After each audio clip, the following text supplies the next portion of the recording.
Everyone loves learning something new about their favorite wrestlers, right? And of all the wrestlers in the world right now, well, few are quite as popular or divisive as WWE's, at time of recording, current world champion, Seth freaking Rollins. While you may think you know all there is to know about this former Shield member, there is actually a lot more to this visionary, revolutionary, you know the rest, and his past than you likely realize. So I'm Gareth, you are watching What Culture Wrestling, and here is What Culture Wrestling's newest and soon-to-be most popular series, The Forbidden Law of WWE's Seth Rollins.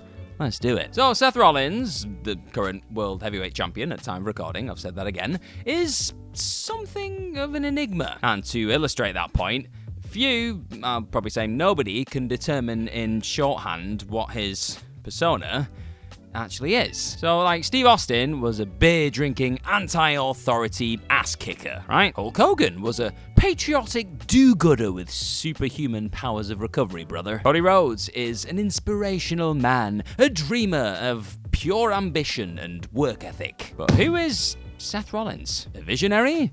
A revolutionary? What even are those? Answers in the comments, please. I'm an idiot. The man is desperate to impress and show who he is through his extravagant wardrobe, but what does like any of it actually mean? Well, this personality crisis can be traced all the way back to his pre-WWE days, you know? Before Seth Rollins was Seth Rollins, he was Tyler Black, of course, a blend of Tyler Durden and Sirius Black. Now, Seth, by his own admission, was not big on character. He simply liked Fight Club and the Harry Potter franchise and played the role of a guy who got it done in the ring, and that was it, really. Before Tyler Black was Tyler Black, he was Gixx. Yeah, Gixx. This was for a very, very brief time, so, like, just to illustrate that, while very likely incomplete, the cage match records for this gimmick has just 2 entries. So, yeah. So the gimmick didn't really exist, to be honest. The name was inspired by a Magic the Gathering character named Gixx, and Rollins added the new metal stylization. It was because his brother liked the collectible card game and thought that the name would suit a cool wrestling character, so they went with it. Rollins, not knowing what he was doing at the time, was not actually a part meat, part machine demon. That's not who he was playing. Yeah, he just thought the name was cool, just put a bit of new metal in it and went with it. Oh yeah, and Rollins also went by Taj the Destroyer once. Yeah, he had a lot of names, our Sethy boy. And before we go any further, because I love just hearing about all the weird names that wrestlers have had in the past, I want to know right now, what do you think is the strangest pre-WWE gimmick you've ever seen from one of your favorites? Like, is it Gixx from Seth or something else? Let me know in the comments. So, Seth Rollins has also haunted CM Punk throughout the latter's WWE return. Rollins despises Punk. Rollins believes that Punk left WWE in the muck, and Seth has described Punk as a cancer. Rollins plays this role, if he's even playing it at all at this point, as if he's spurned. And he might well be, you know. Punk once referred to himself as Seth Rollins from the future on Twitter, but has since walked back that endorsement. He's clearly indebted to a man that he once idolized. I mean, Seth revealed to Pat McAfee back in 2022, before there was even a storyline to build on TV, that he moved to Philly with no money and the expectation that he could learn under Punk for free. Seth was straight edge as a teen, and when you look at images of him in his pre-ROH days, like this one here that you can have a look at, you will definitely see Punk's silhouette first. Little punker Seth. Like Punk, Rollins also incorporated his music taste into his nascent pro wrestling persona, but he wasn't quite as successful. As Tyler Black, Rollins, after developing something close to a reputation within wrestling, performed for the experimental and profoundly hyperactively obnoxious Wrestling Society X, MTV's short-lived attempt to tap into the market. Black was an emo build from the dark side of a broken heart in a tag team with Jimmy Jacobs. The tag team name, borrowing an evergreen theme of slavish devotion to one's crush from the emotional hardcore genre, was DIFH, Do It For Her.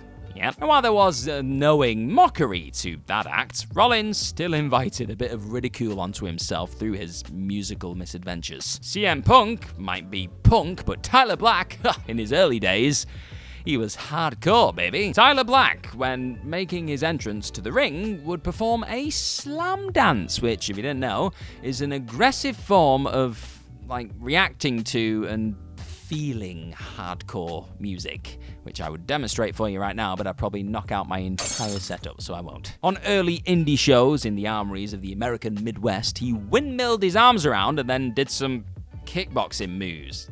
Yeah. He soon dropped that from his act for a reason, and what's worse, he actually entered the ring and did not immediately blow his opponent away with creatine aggression. Nope, he just wrestled.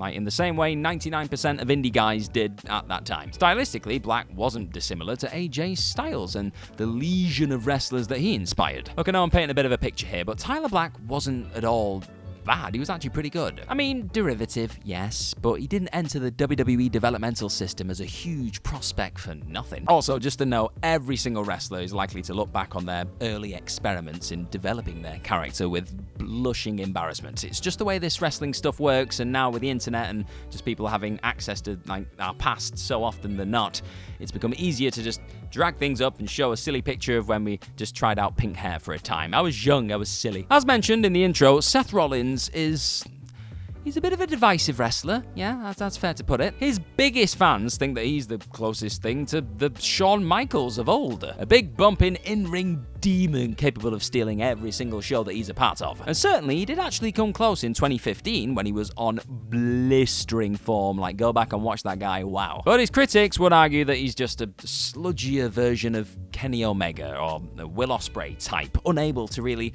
unlock the same kind of mind-blowing level of drama and athleticism. But before we go any further here, if you're enjoying this What Culture Wrestling video today, right now, then be sure to hit that subscribe button down below for more of these interesting series, lists, and news videos with people like this egg smiling and shouting about wrestling. Yeah, what a life. Get it done. Why not? Right, back to Seth. So Seth, yes, he is very consistent, yes, but he's hardly life-affirming, is he? He's also a bit bland to follow as well. Yes, he might complain about his spot every now and then. There was that story of a fist fight that nearly erupted between Seth and Cody Rhodes. Cody claimed on the Dan Le Batard show in 2023 that he and Rollins cannot stand one another and that they almost came to blows in front of upper management. And a more cagey Rollins, speaking with Daniel Cormier for ESPN, said there is a level of truth to Cody's story, playing his cards very close to his chest. Most of the time, though, Rollins is good. He acts like a WWE superstar should. The wrestlers who court controversy and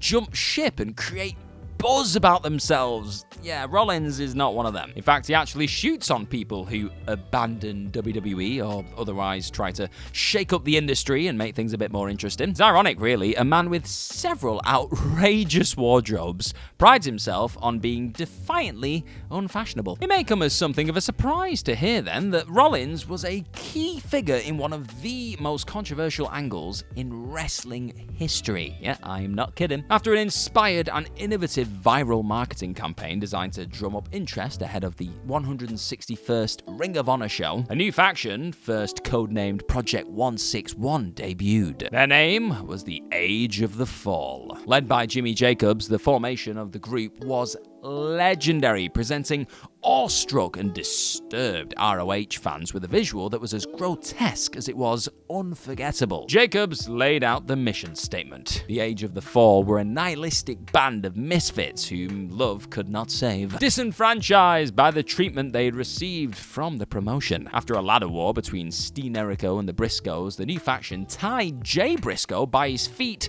to a chain and just suspended him upside down. Jacobs stood directly underneath a hanged Briscoe, and this allowed a faucet of blood to just drip from Jay's head onto the white clothes and even into the mouth of Jimmy Jacobs. The revolting flow was so steady that at one point, Jacobs had to stop talking and spit the blood out of his mouth, like that.